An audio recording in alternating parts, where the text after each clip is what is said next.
นามาเพื่อเฮียน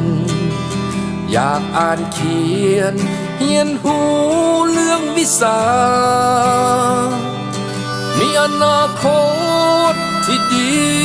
จึงจากมาเพื่อจะนำวิสาพัฒนาบ้านเมืองลูกอยากบอกพ่อแม่บ่ต้องเป็นห่วงอย่าได้ห่วงลูกนี้จะอดทนศึกษาห้ำเพียรภาคเพียรเห็นหูใส่ตนให้เป็นคนที่ดีของบ้านเมือ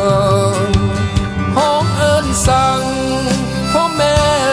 จากบ้านนาลูกห่วงหาคิดโทษอยู่เสมอจะบุญลืมบุญคุณที่เลี้ยงลุงมาจะบุญลืมเข้าป่าจนใหญ่สำนึกในใจจะต้องตอบแทนบุญคุณจบภาคเรียนแล้วลูกจะหวนคืนมาคิดฮอดทุ่งนาพื้นกว้างของเฮาป่านนี้เขาคงสุขเหลืองหุ่งเหืองไปทั่วพื้นนาก่อนจะกลับมาขอเอาปริญญาเสียก่อน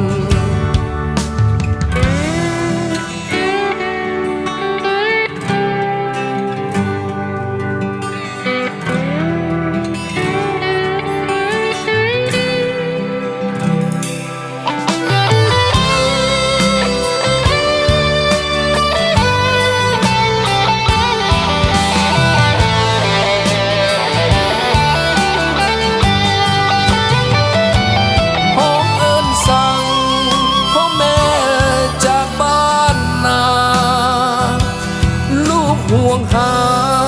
คิดโทษอยู่เสมอจะบุญลืมบุญคุณที่เลี้ยงลุงมาจะบุญลืมเข้าป่าจนใหญ่สำนึกในใจจะต้องตอบแท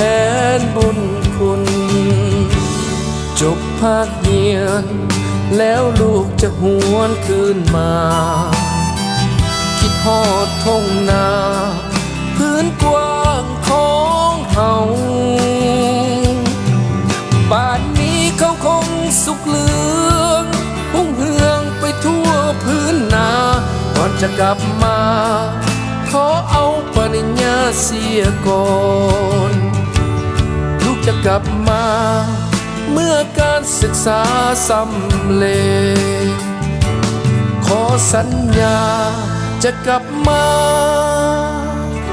พร้อมปริญญาแน่